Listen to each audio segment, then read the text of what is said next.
औरंगजेब के नाम नागपुर में कोहराम। नागपुर में अलग अलग हिंसा जो भड़की है अलग अलग हिस्सों में, उसकी तस्वीरें आपको हम दिखाते हैं।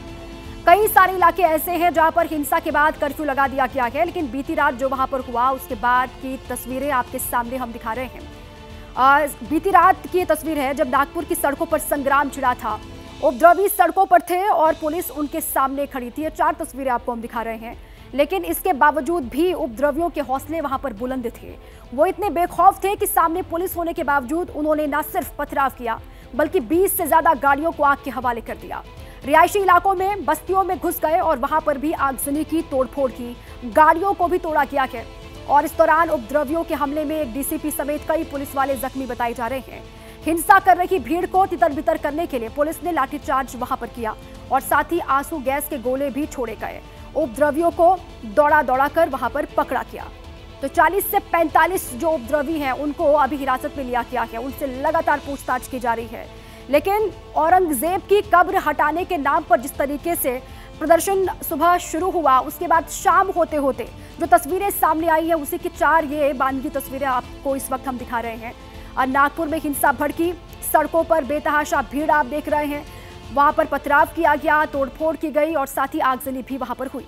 नागपुर हिंसा को लेकर नागपुर सेंट्रल के बीजेपी विधायक हैं प्रवीण दटके ने बड़ा बयान दिया है। उन्होंने हिंसा के पीछे सोची समझी साजिश इसे बताया और नागपुर हिंसा को लेकर यह बड़ा दावा किया गया है उनकी तरफ से।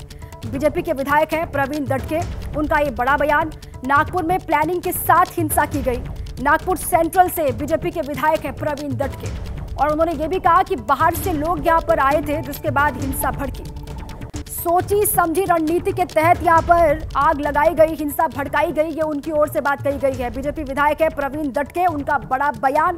उन्होंने कहा कि जो हिंसा भड़की है नागपुर में वो पूरी प्लानिंग के साथ भड़की और बाहर से कुछ लोग आए थे जिन्होंने वहां पर नागपुर को भड़काने की कोशिश की, आग लगाने की कोशिश की। और उनका सीधे सीधे कहना यह कि पूरी प्लानिंग के साथ ये सब हुआ। के सरकार की ओर से भी इससे इनकार नहीं किया गया। सरकार की तरफ से खुद मुख्यमंत्री देवेंद्र फडणवीस हो या फिर डिप्टी सीएम एकनाथ शिंदे हो, दोनों ने इस बात से इनकार नहीं किया कि साजिश भी इसके पीछे हो सकती है।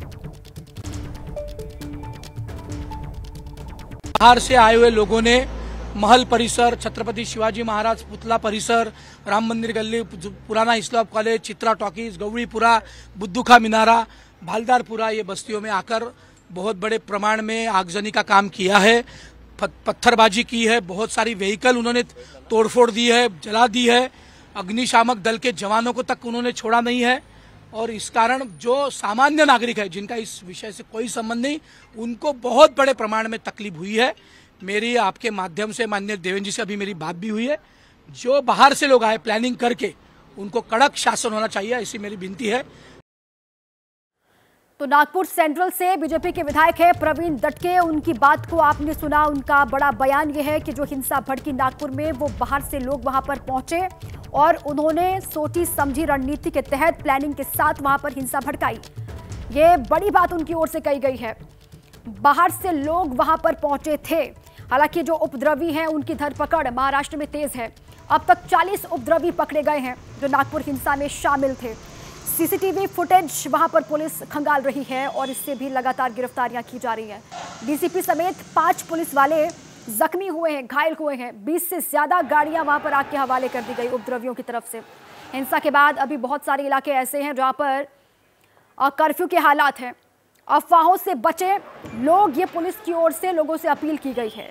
तनाव बरकरार है अलग अलग हिस्सों में और तनाव को देखते हुए धारा 163 वहां पर लागू है। भारी पुलिस बल तैनात उन इलाकों में जहां पर हिंसक घटनाएं हुई। अभी भी पुलिस की वहां पर नजर है। बहुत बड़ी संख्या में पुलिसकर्मी वहां पर मुस्तैद हैं, हर हरकत पर लगातार नजर बनाए हुए हैं। कहां हुई हिंसा वो भी आप जान लीजिए। महाल, चिटनिस पार्क, भालदारपुरा, ये वो इलाका जहां पर अचानक से बहुत बड़ी संख्या में भीड़ इकट्ठा हो जाती है और इस तरीके से हिंसक घटनाएं सामने आती हैं। पथराव वहां पर किया गया, आगजनी वहां पर की गई, तोड़फोड़ वहां पर की गई। महाल और चिटनिस पार्क का ये इलाका भालदारपुर का।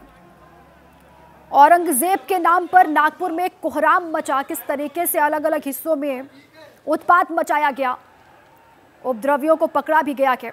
17 मार्च दोपहर 12 बजे का वक्त, जब औरंगजेब के कब्र के खिलाफ वीएचपी का प्रदर्शन वहां पर शुरू हुआ। वीएचपी के प्रदर्शन के खिलाफ विरोध की कोशिश वहां पर की गई शाम को। हालांकि 2 बजे से इसकी शुरुआत हो गई थी। पुलिस के समझाने पर आक्रोशित युवक वहां पर चले गए। पुलिस ने हालांकि समझाने की कोशिश वहां पर की, फिर एक बार बड़ी संख्या में लोग वहां पर जमा हो गए, एक समुदाय विशेष के, और उनकी संख्या बढ़ती ही चली गई। वीएचपी के प्रोटेस्ट के बाद लोगों का गुस्सा बढ़ा। भीड़ ने अचानक वहां पर पथराव शुरू कर दिया। रात 8 बजे की ये बात है, जब हजारों की तादाद में कहा जा रहा है कि लोग वहां पर सड़कों पर उतरे और पुलिस की टीम पर ही पथराव वहां पर शुरू कर दिया गया। जो गाड़ियां सड़कों पर खड़ी थी उन पर भी पत्थर फेंके गए, तोड़फोड़ की गई, और साथ ही लोगों के घरों में भी पत्थर फेंके गए कहा जा रहा है। तोड़फोड़ वहां पर भी की गई है। अब सभी की पहचान की जा रही है। जो सीसीटीवी फुटेज उनको खंगाला जा रहा है, मोबाइल फोन में जो वीडियोस रिकॉर्ड हुए हैं उनको भी खंगाला जा रहा है, और सरकार की ओर से साफ ये कह दिया गया है कि जिन्होंने भी नागपुर को सुलगाने की कोशिश की है उनको छोड़ा नहीं जाएगा।